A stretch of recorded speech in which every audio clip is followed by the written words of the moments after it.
Assalamualaikum warahmatullahi wabarakatuh. Bismillah walhamdulillah wala haula wala quwwata illa billah. Allahumma salli wa sallim wa barik ala sayyidina Muhammadin wa ala alihi wa ashabihi ajma'in. Ada kiriman pertanyaan dari sahabat kita, yakni berkaitan dengan mendengkur saat tidur. Apakah ini adalah bagian dari gangguan jin? Dan juga apakah saat seseorang ketika tidur mendengkur tersebut lalu melalui mulut, ya, maka syaitan akan masuk ke dalam tubuhnya? Nah, ini pertanyaan yang sangat bagus sekali yang akan kita bahas. Jadi para sahabat semua yang dirahmati Allah, yang namanya tidur, lalu sebagian orang mengalami mendengkur, ini sebenarnya kondisi yang normal. Kalau kita lihat apa sih mendengkur itu? Mendengkur, atau kalau bahasa Jawanya ngorok gitu ya, adalah satu kondisi ketika seseorang mengeluarkan suara ketika tidur. Ya, ada yang lirih, ada yang sedang, ada yang keras.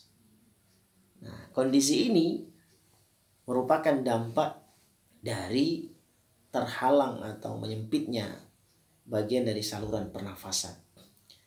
Nah, pertanyaannya kenapa bisa mendengkur seseorang? Nah, ini sebelum kita bahas dari sisi ilahiyahnya ya, kita bahas dari sisi ilmiah dan alamiahnya. Kenapa bisa mendengkur seseorang? Karena banyak hal, banyak faktor. Ya. Di antaranya misalnya mungkin hidung atau saluran nafas tersumbat. Ya, bisa karena pilek ataupun karena ada faktor sinusitis. Kemudian yang kedua bisa juga karena tulang hidungnya ini bengkok. Ini berdasarkan riset, berdasarkan penelitian gitu ya. Jadi tulang hidung bisa bengkok. Kemudian yang ketiga karena faktor pembengkakan amandel atau kelenjar adenoid. Ini juga bisa terjadi, seorang yang mengalami pembengkakan amandel ini kemudian akan mendengkur.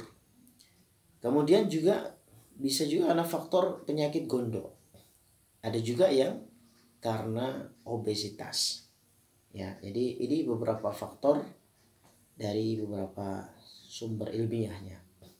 Kemudian beberapa faktor risiko yang juga menyebabkan seseorang itu mendengkur. Artinya ada faktor-faktor lain juga yang menjadi sebab, karena memang seseorang kalau ingin cari tahu maka dia harus cari sebab-sebabnya ini sebenarnya apa. Salah satu ya, di antaranya juga proses penuaan. Ini bisa terjadi karena proses penuaan. Kalau mungkin orang di luar sana bukan muslim ya, mereka minum alkohol. Kemudian juga konsumsi obat yang bisa menyebabkan kantuk. Ini juga ternyata bisa menyebabkan saat tidur itu mendengkur, sahabat. Juga seseorang yang sedang hamil, karena ada hormon-hormon kehamilan yang bisa menyebabkan peradangan hidung. Jadi kalau misalnya sahabat ada yang istrinya yang awalnya saat belum hamil tidak mendengkur, tapi kemudian saat hamil mendengkur, itu wajar. Ya, jadi maklumi saja ya. Kemudian yang kelima adalah kelemahan otot mulut. Kelemahan otot mulut, otot hidung, dan juga atau tenggorokan. Ini juga bisa menyebabkan seseorang mendengkur saat tidur.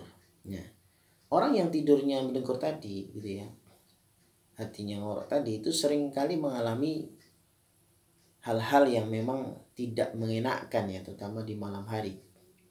Ya, ini mungkin dialami oleh sebagian sahabat, mungkin dialami oleh sebagian kita gitu ya. Di antaranya sering terbangun ketika tidur malam hari. Jadi tidurnya jadi tidak nyenyak. Kemudian nyeri tenggorokan ketika bangun. Nah, ini ya, nyeri tenggorokan ketika ketika bangun. Kemudian juga sering merasa tidak cukup tidur. Jadi merasa bahwa tidurnya kayak kurang saja gitu. Ini bisa terjadi. Kemudian ada juga yang mengalami pusing atau sakit kepala ketika bangun tidur. Ketika bangun tidur yang mengalami pusing, mengalami sakit kepala. Nah, ini ternyata permasalahannya ada di bagian-bagian dari faktor-faktor yang sudah disebutkan yang tadi. Kemudian juga mengalami penurunan kualitas pekerjaan. Kalau masih sekolah ya prestasi sekolah. Kalau sudah bekerja ya pekerjaannya menjadi kurang fokus, menjadi kurang baik kualitas kerjanya dan seterusnya. Ya. Nah, ini bahkan seseorang yang kemudian mendengkur dalam waktu lama, yang kemudian dia tidak tahu sebabnya dan bahkan diindahkan begitu aja, artinya tidak direken ya, tidak digubris atau bahkan dianggap itu hal biasa, sehingga dalam jangka panjang ternyata di dalam risetnya itu, dalam penelitiannya itu juga bisa menimbulkan satu komplikasi kesehatan yang kurang baik. Ya, diantaranya akan terjadi penurunan kadar oksigen di dalam darah atau disebut dengan istilah hipoksemia. Jadi mengalami penurunan kadar oksigen di dalam darah. Yang kedua, akan mengalami lelah berkepanjangan. Nah, ini akan dialami oleh seseorang yang seperti, makanya kalau misalnya kita sering mengalami lelah berkepanjangan gitu ya. Nah, coba dari faktor-faktor yang kemudian tidurnya juga mendengkur. Nah, ini ada nih faktor-faktor yang tadi juga ada kaitannya.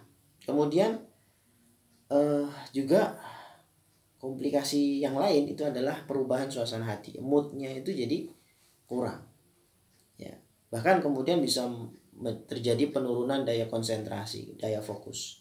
Juga mengalami hipertensi, bisa juga diabetes. Kemudian juga bisa mengalami bisa karena tidak fokus tadi akhirnya mengalami kecelakaan ketika berkendara. Bahkan kemudian dia mengalami penurunan kualitas hidup. Jadi karena moodnya kurang, kemudian juga mungkin sering badan tidak nyaman, akhirnya ya kualitas hidupnya akhirnya turun. Bahkan sampai pada hal-hal yang na'udzubillah, mudah-mudahan kita dilindungi oleh Allah SWT dari sakit-sakit seperti serangan jantung, stroke dan lain sebagainya. Ini bisa terjadi, dan mendengkur ini sebagai satu parameter ya, atau sebagai satu hal yang harus diatasi. Artinya jangan dibiarkan ini secara ilmiah dan alamiahnya.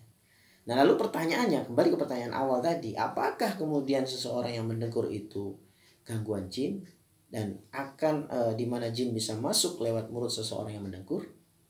Ya, maka jawabannya bahwa di tubuh kita ini para sahabat sebenarnya lubang ini sangat banyak sekali. Dan yang menyelimuti tubuh kita ini, di kulit-kulit kita ini ada lubang namanya pori-pori. Nah, pori-pori itu kalau dilihat dengan perbesaran kaca pembesar atau mikroskop, itu lubangnya besar sekali. Ya, cuman hanya saja karena kita aja melihatnya dari kulit kita ini seolah-olah tidak ada lubang ya, padahal sebenarnya ya ada. Tentu kita sudah pada tahu, karena kalau nggak ada lubang lewat mana keringat-keringat kita itu ya, itu ya. Cuman kita seringkali menyimpulkan bahwa lubang ya mulut gitu ya, telinga, di mata pun juga ada lubang, ada pada mata kita dan lain yang lubang-lubang yang lainnya. Nah, maka sebagaimana mulut juga yang bisa mengalami buka tutup ya, termasuk juga ada lubang yang nggak bisa kita tutup, yang lubang hidung. Ya, nah ini semua sebenarnya ada peluang di mana syaitan bisa masuk. Nah, makanya orang yang kemudian terbiasa dengan tidur yang mendengkur sebenarnya juga hal biasa dalam konsep sisi ilahiyahnya ya. Kalau sisi ilmiah dan alamiahnya tadi itu satu hal yang harus diwaspadai, karena bisa terjadi komplikasi kesehatan tadi yang bermasalah. Tapi dari sisi ilahiyahnya, maka semua lubang-lubang tubuh kita, nggak hanya mulut saat mendengkur ya, karena yang terbuka bukan hanya mulut, hidung juga, nah, bahkan mata juga ada lubang mata di situ juga, telinga yang malah nggak bisa buka tutup, di situ otomatis terbuka terus ya. Maka sunnah dari Nabi SAW ya, yang mestinya kita amalkan, yakni kita dianjurkan sebelum tidur wudhu terlebih dahulu.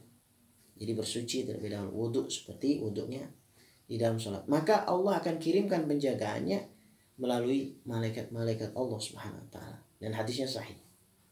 Ya, dari sahabat Abdullah bin Umar radhiyallahu an bahwa Rasulullah sallallahu alaihi wasallam beliau bersabda, "Man bata tahiran." Ya, bata fi syi'arihi malakun falam yastaykid illa qala al-malak, "Allahumma ighfir li 'abdika fulan fa innahu bata tahiran." Masya Allah.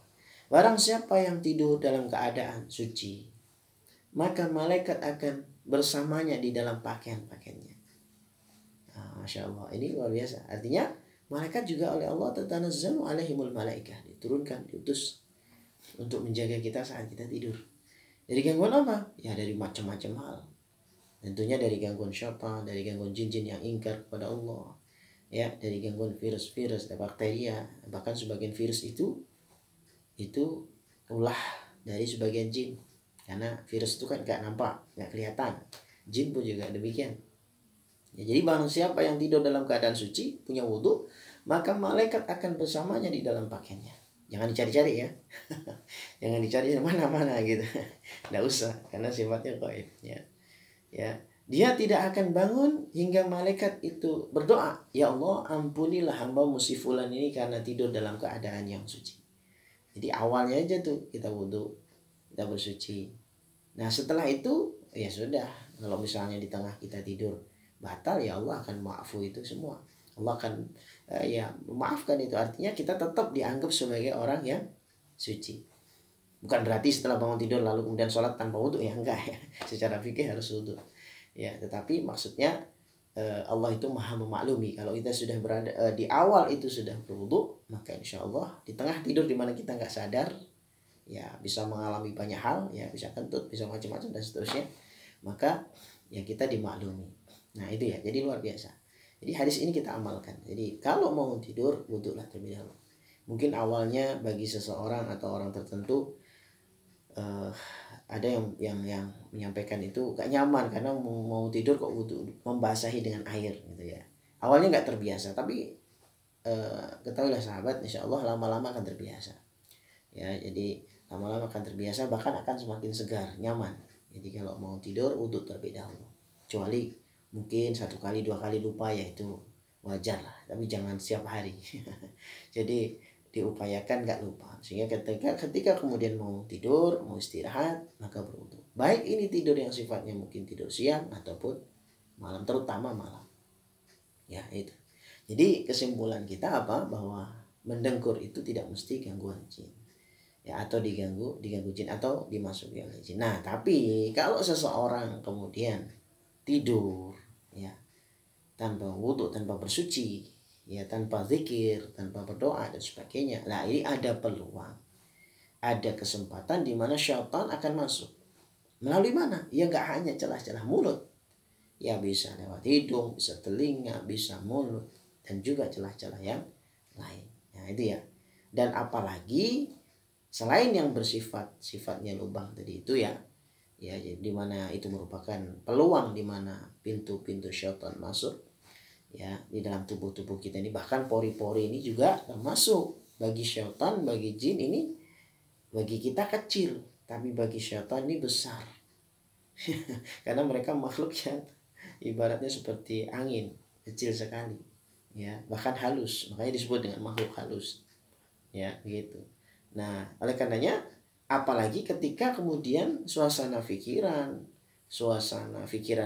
kosong, lalai dari zikir, kemudian emosi, amarah, segala macam, gelisah, dengki, iri, dan penyakit-penyakit hati yang lainnya, itu akan memperlebar. Jadi bagi para jin, jadi bagi para syaitan ya jin yang ingkar kepada Allah, ya tubuh kita yang kemudian suasana pikiran yang seperti yang saya sebutkan tadi, yang emosinya sedang bermasalah, kemudian pikirannya kosong, lalai dari zikir, itu bagi mereka pintu yang sangat lebar, lorong yang sangat lebar ya, sehingga itu bisa masuk dengan leluasa dan akan keluar masuk.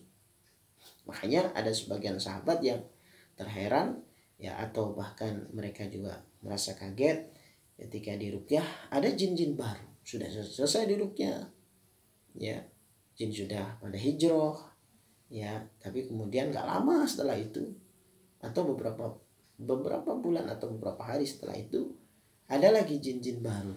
Nah, maka sebabnya apa ya? Sebabnya karena suasana pikiran kita ini yang sering kosong, sering lalai, sering emosi dan gelisah dan sebagainya, itu yang membuka ya, membuka syaitan atau pintu-pintu syaitan masuk ke dalam tubuh kita ini. Masya Allah ya. Oleh karena itu maka amalkan sunnah Nabi SAW ketika mau tidur, sehingga Allah akan melindungi kita, akan menjaga kita melalui malaikat-malaikatnya. Insya Allah mudah-mudahan tidur kita senantiasa dalam lindungan Allah, dan tidur pun bisa menjadi ibadah asalkan mengikuti sunnah kanjeng Nabi Muhammad SAW.